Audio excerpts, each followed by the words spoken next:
Sup Dudes, I'm Nate Heater. And I'm Frank Lamontia. And we are the Sup Dudes. Coming at you in our car at a parking lot at a movie theater. You know what that means? Everyone say it with me. Movie review time. Woo! We're like I think this is number 19 for us. So I have no idea. Number 20 is coming up whenever we decide to pick a number 20th movie. We just saw Don't Breathe 2. The second installation of this, I don't even want to call it a trilogy. Well, it's not a duology, like a sequel. It's a sequel. Yeah, the sequel to the Don't Breathe. Why are you overcomplicating things? mini franchise.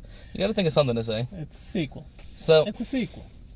This stars again Stephen Lang. I'm cheating. I'm looking it up as Norman Nordstrom again, which he didn't know he actually had a name.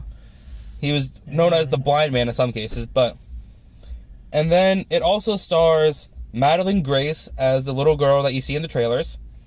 And I just want to throw out the mention of Brendan Sexton III, because we both thought we saw him in stuff, but I know I've seen him in something. Apparently, I looked at his IMDb page.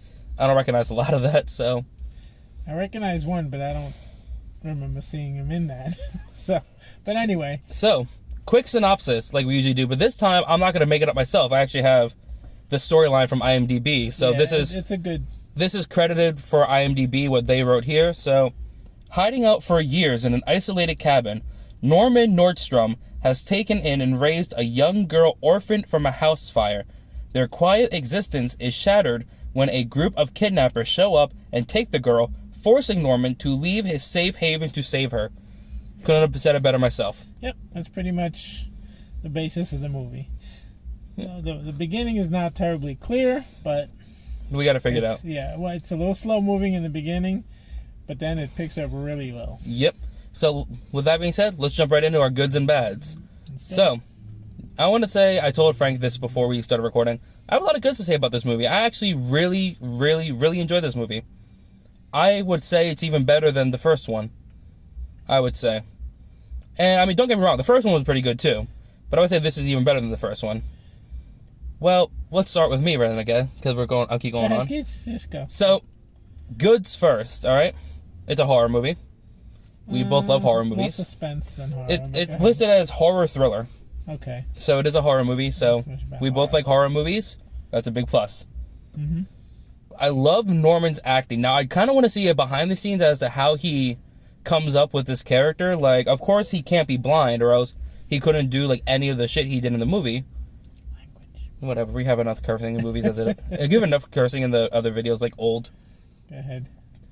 So, I kind of want to see the behind the scenes of how this guy managed to play a blind actor while being able to see. Like, what kind of training did he have to go through, or, like, what did he have to do to be, like, get into this character more?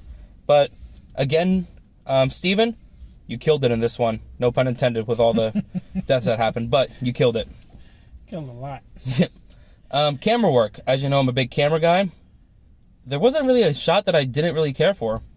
A lot of the camera work, it wasn't like M. Night Shyamalan with his camera work in our last review that we did, where it's just like, just annoying. Every blurriness, every like weird no, like these actually had, and I liked how they did a fake one take, but it looked really well done in the very beginning of the movie. I'm not going to spoil it, but there was one that was like seemingly a one take, but I could tell it wasn't. Anyway, well, I forget her name. I said Macy, I think is her name was, that played Phoenix, the little girl in the movie. I liked her. She was like a 13, 14-year-old girl in the movie. Something like that, yeah. Really well done for her. Yeah, she was good. She had a really big, like, role to play in this movie, and I didn't hate her once. She was the second main character. Yeah, basically. She was top billing for the females. Mm-hmm. And then Brendan again. I mean, you wanted to hate him. He did his job right. That's what any villain, you want to hate him. Yep. Otherwise, they don't do their job right. Scenery. I actually I like the cinematography. I like the scenery, especially with a lot of the... I don't want to say a lot of stuff to spoil the movie, but like... Then don't. There's some really cool shots and a lot of cool scene work. Oh, special effects. Whoever did the special effects works, props to you, because, come on, you have to admit, yeah, a lot of those were really well done. Yeah, some of the special effects makeup, yeah, phenomenal. It was absolutely amazing. And Yeah, I think that's pretty much all my goods. I mean, I basically wrapped up everything I wanted to say. The stunts, the pyro, the... I'm not really going to get into a lot of, like, the fight scenes, because there's not really, like, an action movie to do fight scenes, but... It wasn't extended fight scenes. It No. was, more some grappling. Oh, and whoever played the stuntman for Norman, again, what did I say last time with people? They sold their ass off. I'll tell you that. They put whoever that was, put his body through a lot for him. Mm-hmm. And we just kept saying to each other, like, he's a tough old, like, son of a gun. And of course, he's a former Navy SEAL, so he's supposed to be tough. But at the same time, yeah, but he's old. He's how old, but he's still. And it's like that part was a little bit of a stretch, but it think about it. Bad. Think about it. It's like Nobody and John Wick. With those movies, they're like middle-aged white men. Yeah, but this guy's older than Nobody. But like they're still middle-aged. They're still out of the game for a long time, and they're still able to do the things they do. Mm-hmm. So why is this any different? I thought he's older. Yeah, same thing. But go for it. He's a little dense sometimes.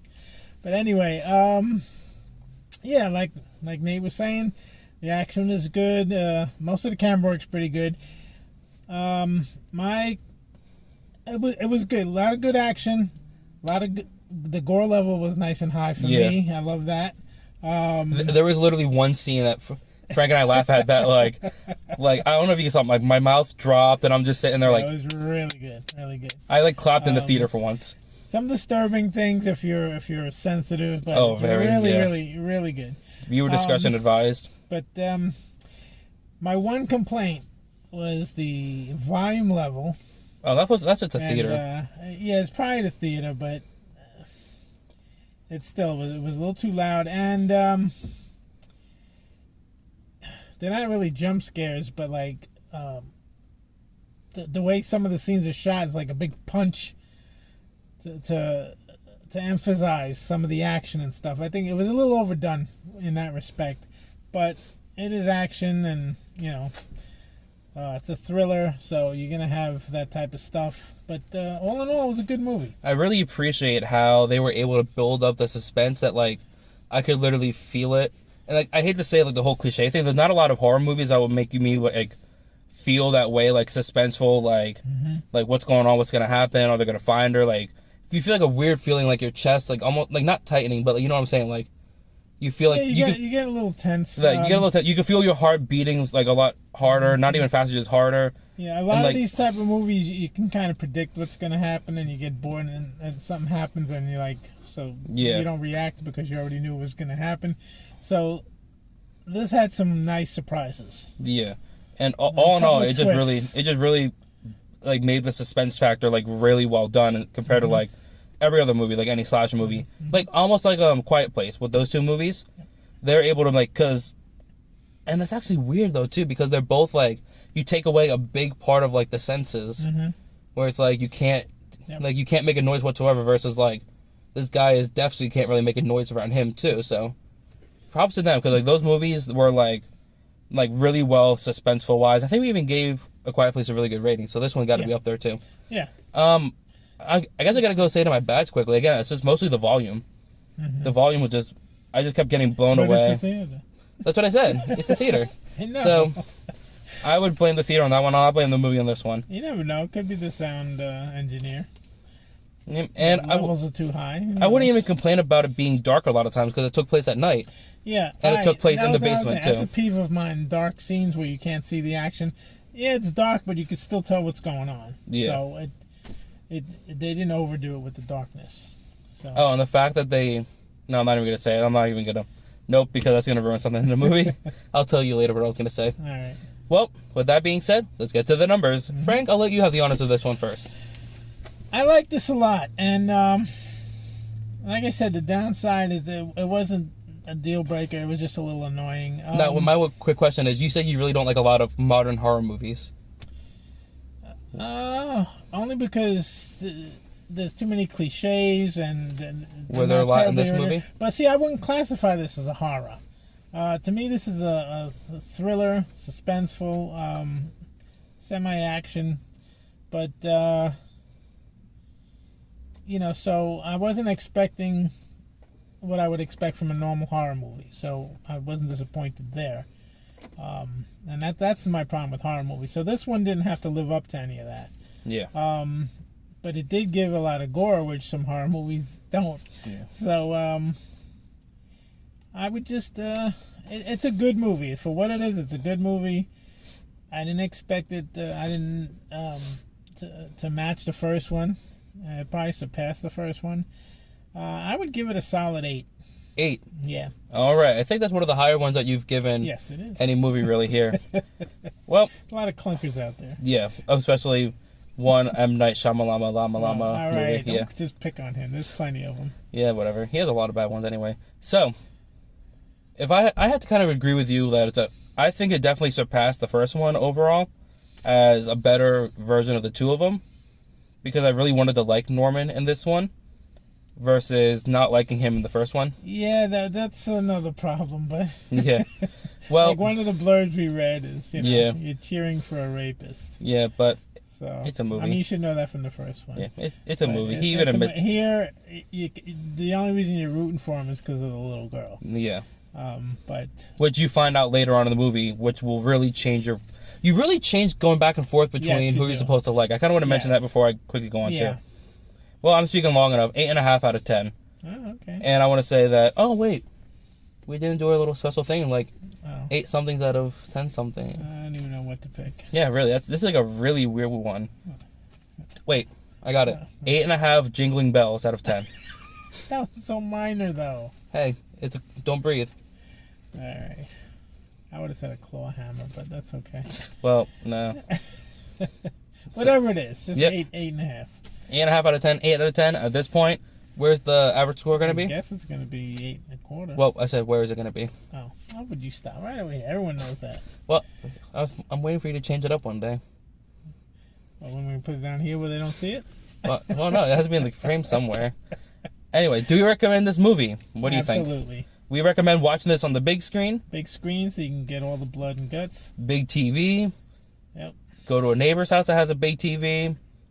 We don't condone stealing their TV, but hey, you do what you do. All right, enough. All right. Okay. With that being said, I'm Nate Heater. And I'm Frank Lamontia. And we are the Sup Dudes. So long. Later. Yeah, that was actually a really better, one of the better movies that we saw during these times. Finally. I think that's gonna be like, I'm trying to think of the last really good one. What was probably The Conjuring 2? No, The Quiet Place 2.